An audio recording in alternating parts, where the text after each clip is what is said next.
The story behind the Deepavali is when Krishna the Lord went and came back vanquishing an enemy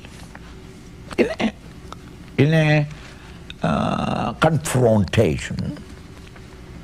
When he came back, the gopis, the community members, in order to celebrate that victory, everybody put lights in their houses. Because there is no electric light in those days. So they put a mud pot with some oil and a wick, and they lighted up so that Krishna, when he was returned, it is pretty late, when he was entering the town, the entire thing was illuminated. Victory of the Lord over negative forces. This is to be done within you. Within you, you are confronting at all times the tension between the noble aspirations and ideas in you and the pull of the lower fleshy lust and greed and passions. Constant confrontation in your psychological level. But at certain moments, by His grace, we win a victory over the negative forces, as you are now, as we are now, because our mind is turned to something higher. But in this tempo of goodness, you cannot remain constantly. Again, they will collect themselves and come. So whenever thus the lower nature in us is conquered and we maintain the higher values of life and come to live, there is a glow of beauty in you.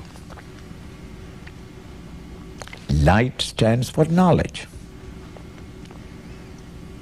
So every individual lights up, not outside light.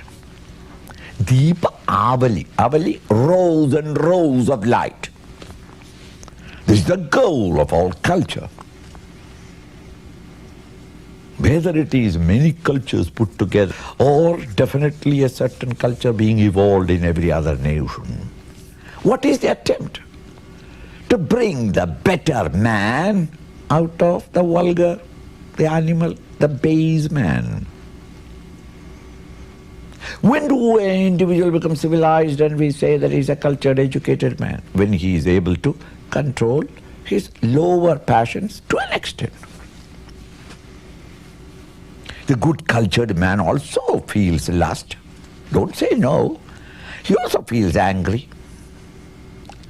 But like an animal with no control, when the anger comes, you express the anger. When your lust comes, you express the lust. That is an uncultured man. He who is in spite of the anger, this is not the right time, right place, right person, and therefore you swallow it down and bring a smiling face on you. It's called a cultured man, isn't it? So a readiness to make that sacrifice and win over the lower nature is to light up the lamp of knowledge and wisdom and beauty in yourself. So Deepavali is a reminder to the community that there is a greater way of cultured living than the mere animal level. Whatever you feel, you just do it. That is not it. You must look around. You have been given a discriminative intellect. You are not an animal. Animal is allowed to do because he doesn't know how to discriminate. But man is supposed to live from the intellectual standpoint. And don't do things which will bring harm to yourself later on or sorrow to other members at this moment. That means you have to conquer your own selfish, immediate demand for the sake of the others. This is what Deepavali really stands for.